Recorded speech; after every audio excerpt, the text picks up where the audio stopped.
The third Swedish pro hockey league is called Hockeyettan, or formerly Div1. It's a very young league and is regarded as a stepping stone to the higher leagues such as the Hockeyallsvenskan or the SHL, for either local players or also import players, which see this league as a great entry point in Europe. There's 47 teams in this league, so there's a good chance of getting a spot on one of the teams. The direct promotion to the Hockeyallsvenskan really eases the movement from one league to the other. Today's interview will be with Mark Corbett from Canada. After a successful career in the U Sports League, he went on to play a few seasons in the ESPHL. He then went on to play in Europe, in France, Germany and then Sweden. Today we'll talk about his experience in the Swedish Div1 Hockeyettan League. Hi Mark, thank you for being here with us today. Thanks for having me. So our first question will be, can you explain your hockey career for us please? I played university hockey in Ontario here in Canada, and then I played 2 years in the USA before heading over to Europe. So when I headed over to Europe, my first stop was in France. So I played in Div1 France that year, just below the Magnus. And then after that, I went to Germany, kind of chasing the money. Went to the fourth league in Germany. It wasn't exactly what I expected. And I was fortunate enough to move at Christmas that year to Sweden. So I played the last about a year and a half in the Swedish Div1 there. Yeah, and how was the transition from North America to Europe in the hockey perspective and for the lifestyle? Yeah, I think just about everything is a change. In the US, it's everyone's full-time job, right? So just the professionalism is a big thing. Now, I didn't play in the top leagues in Europe, so I'm sure at those top leagues, it's pretty similar. But I think when you go to Europe, it's all about kind of the life experience and also understanding that it's not exactly going to be run as professionally as you would think, but they do the best they can, and it's cool because you got a lot of volunteers that just love the hockey, and the fans are so much more passionate in Europe, and obviously the hockey style is a bit different too with bigger ice surfaces and stuff. So I think there's a lot more passion in the sense of the fans and the people that are involved in the organization than compared to North America. France was very, very tough with the French. I knew a little bit going in there with the language, but that was a big adjustment. Germany, it seemed that most people were pretty good at English, and then Sweden was great because everyone loved to speak English and everyone understood English. So that honestly made the adjustment such an easy transition because of the language and how welcoming everyone was. And I love Sweden. I think it was one of my best stops for sure. And how is the hockey level in the Swedish D1? How can you also compare it to the Hockeyallsvenskan? Yeah, I think the Div1, especially in the South where I played, is very underrated. You see every year a team usually comes out of the South and moves up to the Allsvenskan, so it just shows that teams are just as strong as maybe some of the bottom Allsvenskan teams.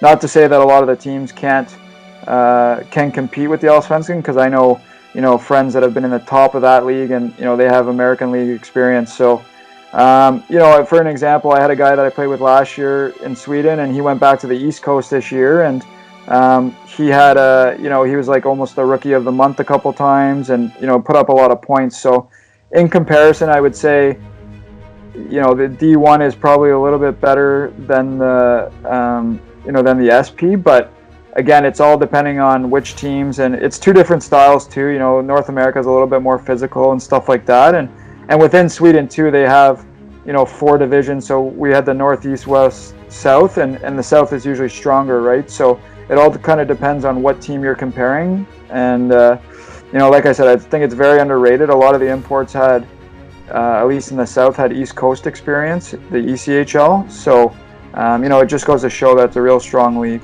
How is the league organized? Is it pretty professional or more like semi-professional? Yeah, I think it depends on. I think a big thing in Europe, it all depends on the organization, and everyone can say, some organizations they've been to, it's been a nightmare, and then some have been really good, and I think it all just depends on where you're located too. Like, I was very fortunate in Borås that they used to be in the Allsvenskan, so having the arena and the facilities that they had, it was we were very fortunate. And I mean, I think the big thing with North America versus Europe is that a lot of the kind of the middle of the pack semi-professional leagues in Europe is a lot of the coaches, it's not their full-time job. So I think that makes a bit of a difference too, where, you know, even in the SPHL in the States, the coaches are full-time, right? So the dedication between the hours they put in is a lot more because they have that freedom, where, you know, I think in Europe in the, you know, semi-professional leagues, a lot of the coaches work and have families, so it's, you know, maybe takes a bit of a, it's just not the same. So, I mean, again, it depends on the organization. I was treated great in Sweden when I was there. Kind of every stop that I've had in Europe, actually, I've been treated well. So I think it just depends on, you know, the situation you put yourself in, because you can hear stories of guys that have, you know, had nightmares, and then guys that have loved their experience. What about agents? Did you manage your transfers by yourself, or did you have agents in America and then in Europe? Some of them were by myself and some were with an agent. When I was in the States, a lot of it was done by myself. When I came over to France, that was done by a friend that he had played there the year before, and he kind of got me in touch with the organization, and that's how I did that one. Germany, I did use an agent, and then kind of the process of transferring mid-season, I used an agent, and then because I knew I was going back to Borås, I just did it myself. So. You also played in the Swedish D2, which is the fourth league, for a few games. How is the difference from the D2 to the D1, which is then the third league? That was, so when I went to Borås, they were promoting. Swedish has a crazy promotional, I think it's one of the countries that promotes and, you know, relegates the most teams every year. It's pretty crazy how the format is, but yeah, I got to play in Division 2 in the South with Borås before we promoted this year to Division 1, and I went there kind of at the trade deadline, and it was actually pretty good hockey because we ended up playing against the Division 1 South teams that were getting relegated, so I didn't get a full experience of kind of the Division 2, but for the games I was there, you know, the first couple teams we played when I first arrived, you know, you could tell there was a big drop, but when we got into the promotional play, it was pretty similar because of, you know, just it's like playoff hockey, right? So every team, you know, there's a lot on the line for kind of those organizations because it's a big thing, as I'm sure you know, for promotional play. Do you have any specific advice for an American player looking to go to this league? I think the biggest thing is just doing your research on, you know, what organization you're going to, because I think the biggest thing is like anything, you can be sold on just about everything, but when you get there, it's not always the reality. So I think the best piece of advice that I ever got was contact guys that have played there, especially other imports, because they'll tell you exactly how it is, so you're not kind of walking into something that you don't understand. Because, I mean, general managers and coaches in Europe can tell you everything, but until you actually arrive there, it's you know, it might not be the same. So what I did was I always tried to find last year's roster, find the imports, and then just message them on Facebook or whatever and get their full experience, because I think imports tell it how it is and they don't sugarcoat anything. And from your standpoint, do you think that this league is more a starting point or a destination for players? So do you think that this is a good place to be when you start off in Europe?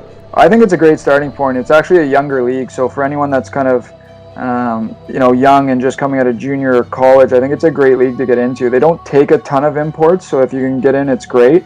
But I think if you do well in that league, it really opens up opportunities, especially when you're younger. I kind of got there when I was older, so it didn't maybe help me as much, but I think it's a great league. Like I said, there was a guy I played with last year that came over, did really well, went back to the East Coast this year. So I think it really, I think there's more talk about the D1 in Sweden now than there has been, and because I think it's a great, they use it as kind of a stepping stool for the Swedish kids to make it to the Allsvenskan and the SHL. So, you know, you'll get a lot of young guys that are going to school or maybe working. So I think it's a great opportunity for young guys to get their foot in the door and then just continue to move along through that league and then over to other different countries. So that was it for today, Mark. Thank you again for being here with us today. Thanks for having me.